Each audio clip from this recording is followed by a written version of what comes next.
Speaking of Donna, rest in peace, Donna. But what I want to do before we even continue, if you Kanye West's mom. Oh yeah. Well, I want to give. Speaking of which, I want to give you a little bit of time because I know this was the time when if you would like to talk about your brother. Oh yeah. I want to give you the floor and actually do that for a little bit. So yeah, so today marks the 12th year anniversary of the death of my brother. God rest his soul. It's not a day don't go by when I don't think about that incident and the tragedy that day. It's put a lot of transparent and transaction in my family wise on that, but gets emotional sometimes. But it's just 1 minute, he's on to something positive, good, going to school. Next minute, he ain't there anymore. So won't get into too much details on it. So I just want to say, love you, brother. God rest your soul. Wish you was here. Gone and not forgotten. And thank you guys so much who've been messaging me. Giving me condolences and all that. I really do appreciate being moms and stuff. And shout out to my moms, for being strong and everything, because it's gonna be an emotional time and day for her. And thank you guys, my brothers, for being here and sharing the floor with me on this and that. So 12 years, it's gone.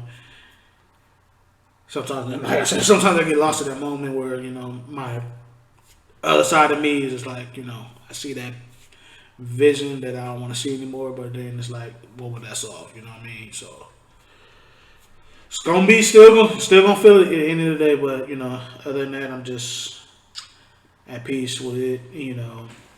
I know he's looking down on us. Still shining, still laughing, still representing his name in all the way. So love you, brother. Much love and respect, and keep flying high, soldier.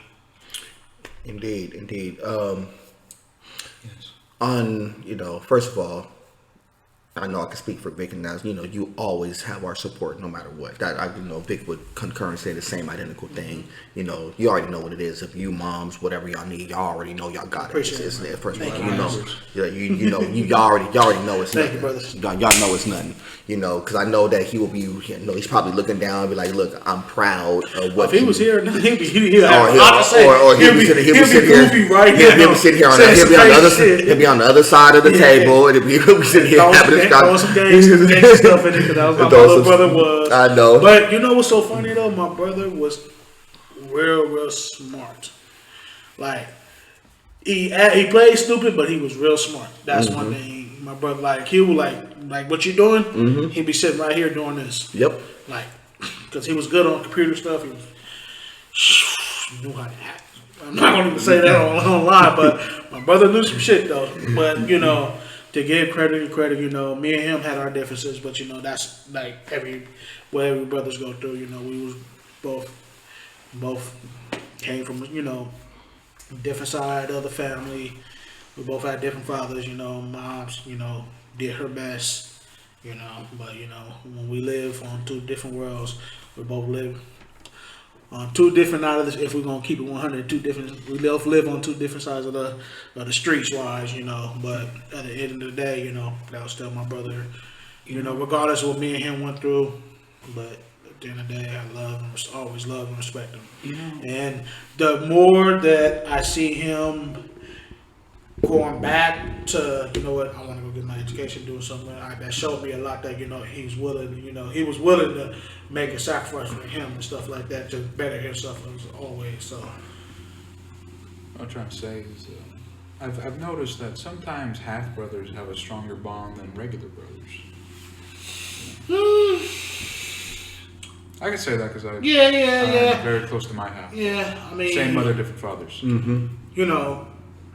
For me and him, it was just we was always. Well, every brother always fight, but at the end of the day, I do miss fighting with my brother because we used to bring out the best of both of us. But I will say when it came down to moms, we never let anybody attack moms. Like me and my brother was always like, hey, ain't nobody gonna disrespect my moms like that. So that's how we was. And, man, that's a fact. He was more. Did you ever spar with him? Oh yeah, we used to fight all the time, but not like I couldn't, not like how I am now, like I'm trained. Nah, like I wouldn't do that. Nah. It was let's take this out to the yard. Let's handle this. Oh no, me and my brother scrap. He got. I ain't even front. My brother had clocked me with some good hits, so you know he's my little brother, and I clocked some good hits too. He know it too. But at the end of the day, you know. He know what I love them. We ain't condoning violence, by the way. We just talking some real talk. It's some real talks. Every big brother didn't had a good fight with their little brother, and every little brother had a good fight with their big brothers. That's a fact. That's always been, you know what? Even with that talking, that's how brothers always build a relationship. So you gotta have one good fight with your big brother or little brother. That is a fact. But for us, it was just like, you know, see who was, you know, who got them hands. That was me and my brother. But at the end of the day, you know, he knows I love him, and I know he loves me too. Regardless, well, we both, you know, our differences aside, you know, he's still my brother. And he always gonna be my brother. So. Yeah, it's funny because you know, you talk about that. Always, you know, you talk about your brother always reminds me of my cousin Cody because, ironically, I think they probably passed under similar circumstances. I just remember getting a call when I was at high school that my cousin passed away, and I remember the whole conversation piece. And I told y'all this before, and I'll tell y'all this on the podcast where it was like, yo, my boy MR2 was like, what do you want to do? And I remember sitting in high school in the band room and all my peoples being in support of me. But I remember my boy MR2, who was at a different school at the time. I know they let him know he pulled out from his school because he got kicked out of the high school, went to another high school, came back to the high school, was like, Cam, what you want to do? You want to ride or what? Now I remember I say that because I was like, it's like I thought about it hard. You know what? Why you said that? The day that happened to my brother, I got 3 phone calls. One from my main boy who I grew up with, I went to high school with. He said, "Hey, what we gotta do?" Yeah, and one of them calls, and then somebody from the job called me. Was like, "Don't do nothing stupid." Yep, and that's literally what happened. To this day, I thank her so much for that because she's not just only stopped me, she saved me from doing something that. Because that was like that when that day I was so red vicious. I didn't like that part of me. I didn't know who that person was, and I've done some. You know, I'm not gonna say. You know, I've done some stuff in my life. Was talking about probably. You know, who all has done anything in their life was in that problem. But particularly that day, if I didn't get that phone call for her, I don't know where I'll be at today. Yeah, I remember I was that day. I was literally in school. I was on my street shit that day, and it was just like, now it's gonna be either. And you know what? And that's that mentality that my uncle put so much in me. God rest his soul too. It's like either it's gonna be us or them. So it's just like, you know, it's one of those days where it gets like that, and then I always go back and say, you know, I thank this person for calling me and telling me don't do nothing stupid. Yeah, and that's why it was for me. It was ironically, it was my circle of friends there who literally gave me both sides of the spectrum. But it was like, look, it's whatever you want to do. But it was like, look, ultimately, it said we need you here. It was. I remember my boy Dave, Stacy, all in high school. They were all in the band room. They were all like, you know, you got our support no matter what. And my boy MR2 was like, dude, whatever you need to do, we got you. Yeah. He's like, whatever you want to do, we got you. But it was a balance. It's like, I don't want you to do anything, but if you want to, it was like, it's nothing. We there. It's like, and the messed up thing is, where my brother got killed at, it's literally down the street from one of my best friends I went to high school with, and his mom. And the first thing he was like, man, what we got to do, man? So it's just like, you know, you get to those points, but it's always good to have. But it was the same conversation. It was like, dude, even if you just want to pull up, and it was like, even if you just want to pull up and go hang out with the rest of the immediate family, I'm there with you. Even if you want to just go drive around, you want to go to the mall, you want to go to the beach. They didn't care what it was. Yeah. They just want to make sure that I was right. And I couldn't. They don't understand. I couldn't thank them enough Like for one that. of my good friends who I used to work with, she's not there now. My good friend Sophia. Like the next day, she's like, "Hey, I'm coming to pick you up. You coming? We going this way. Get you off your mind." Cause literally, my whole face was just blood red. Yeah. And I remember I came to the job like took me some time off, but everybody just came around me. But and just one of those. So I one go, of those days. and this is why I say you never knew that I could relate. I could relate wholeheartedly to what you went through because I know what that felt like. I know how my team rallied around me, and this is why I always said that from high school, it was always the two perspectives. We can handle it like gentlemen, or we can handle it like thugs. And they always, and my circle, even in high school, always said, you gotta be the one to stand in the gap and handle it like a gentleman 9 times out of 10. Yeah, there's gonna be certain times when you're gonna have to fight. And it's ironic that the people who I would have had to have fought was people who I grew up with. Because I knew what happened, I knew who they were, and I knew where they were going. Mm-hmm. They don't even know that I forgave them. I forgave them years and years and years and years and years and years ago. Not like I don't forget any of that stuff. Yeah. But I forgave them for it. Not like I would ever retaliate. Not like I would ever swing on them or do any of that stuff. Forgive but never forget. Mm-hmm. But I would never. I would never get to the point where I would want to put myself in a position to make my life or my circle's life worse just for retaliation. You know, that's a good topic to slip into real quick, is about forgiveness. Let's talk about that for a little bit. That's a very important thing in our lives as people. And I hope you don't mind me asking. Go for it. Do you still hold it against them?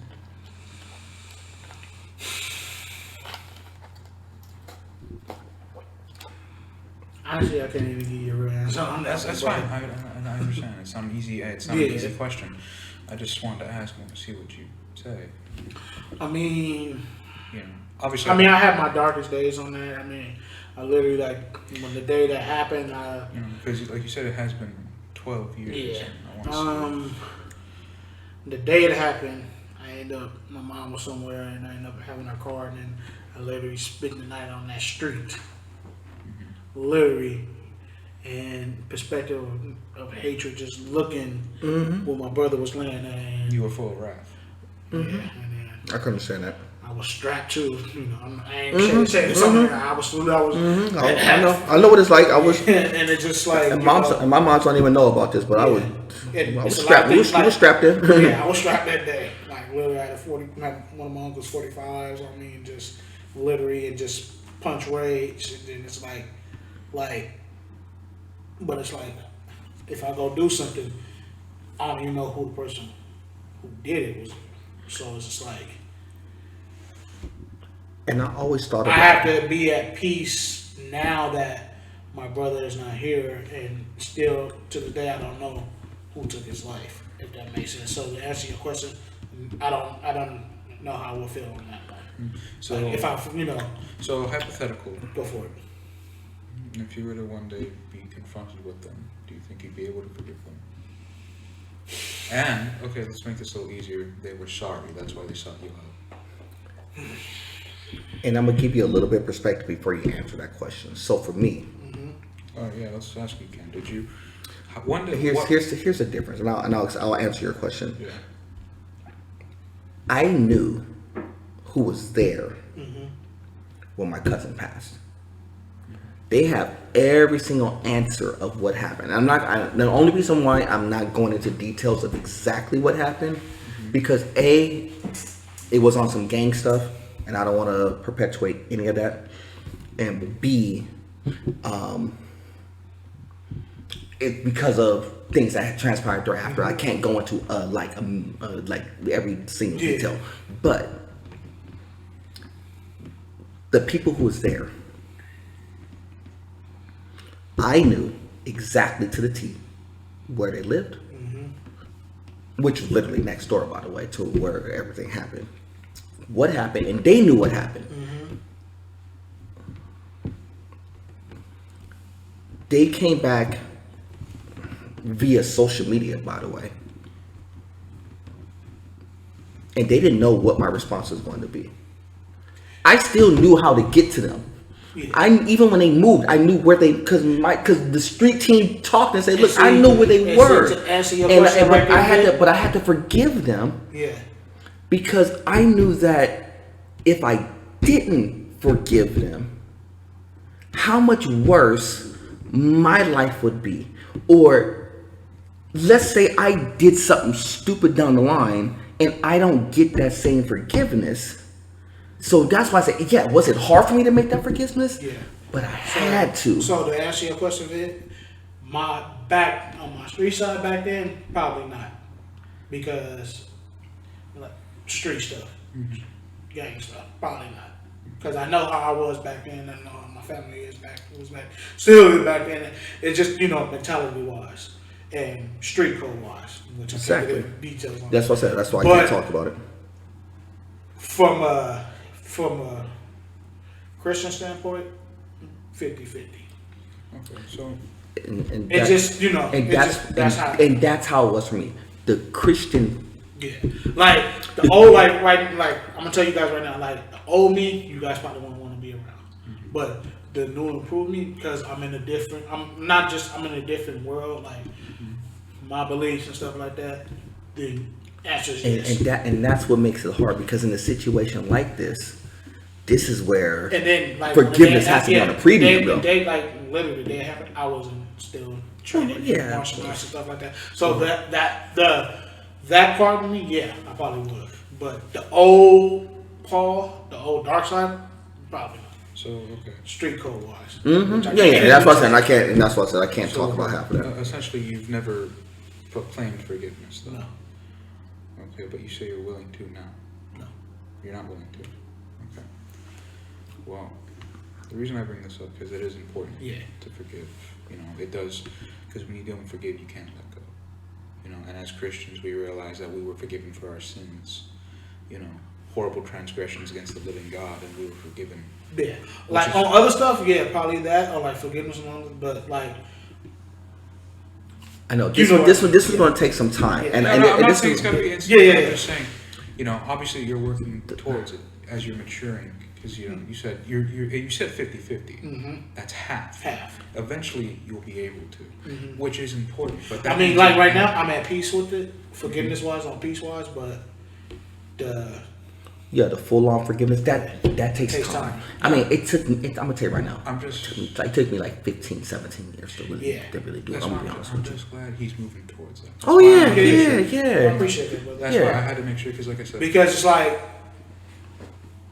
I had to, like maturity wise, I had to, because of the sake of my mother, because it's not easy losing a child, and to lose your first, like me, I was the first mom to lose another one like that as well too. Mm-hmm. That wouldn't be good. And I think that's another reason why my mom was so much overprotective of me now. Of course she is. It's because of course she is. And she has to. And, even though I never needed it, or I never, because your mom's going to do that. And it goes back to what we were talking about prior to, about letting your mom do some certain things. And I think that's why. And that's funny what you said. I think that I was just thinking about that. I think that's why she does that. Is because a lot of that is, you got to let your mom be a mom, because that is her way of saying, like, look, I need to put a shield, so to speak, over my baby. Because and I'm not sure, to say that, because even my mom said, I know over the years, when our relationship wasn't as where it was, as a little bit getting grown now, because why do you think moms is always mindful of who you hang out with, who the circle is? Us, as she's supposed to be. As she's supposed to be. It's so funny though, because anytime I go somewhere, anytime I go out and she knows it's like I'll pass 1 or 2, she'll text me like, "Hey, you good?" And I was like, "Yeah, I'm good." But I love what she does that. As she should. Because as sons, there's one thing we got to realize. And it's so funny. She said, "I don't care how old you get, I'm always still gonna check." My mom calls me every couple of days. I'm gonna keep it talking. I don't care what's going on. And if I don't, I'm gonna tell you right now, I didn't call my mom for about 4 or 5 days. My mom texts, call me. I got you, mom. And you know what I did? Called her. Because you know what I did? Because you know what I didn't want to do? Is not have to call her and get her yelled at for not calling her. And that's one thing I'm gonna be afraid of because we like if we, because once you then you will understand that. Yeah. See, my mom, it's funny. My mom and my sister stay in the same house, and my mom and my sister still call each other every couple hours. That's just how it is. Yeah, I mean, one thing we all know this: as sons will always be the baby. Yep. They may not say it, but they'll show it. Yep. And even though I'm about as independent. I look just like her. Yeah, I'm about as independent as you're going to. Didn't you say someone said you look like her brother? Yeah. And then when I said I'm her son, they still don't believe I'm her son. They think we're brothers and sisters. I swear to God, it takes them a while though. They be like, "What's that?" When I tell them my mom age, they be like, "Really?" Mm-hmm. That's hilarious. Yeah. But yeah. But I just want to give you. I want to give you a little bit. I want to give y'all some room to maneuver around that because like I said from top, And speaking of that, we lost another celebrity. We lost. Another celebrity. One of the. I forgot old boy's name. His name was Christian, who played the Echo Boys. With the little boy and the Mexican dude. It's been a lot. They did a really good ass job. He's on the new Lopez show with George Lopez. Yeah. Daughter.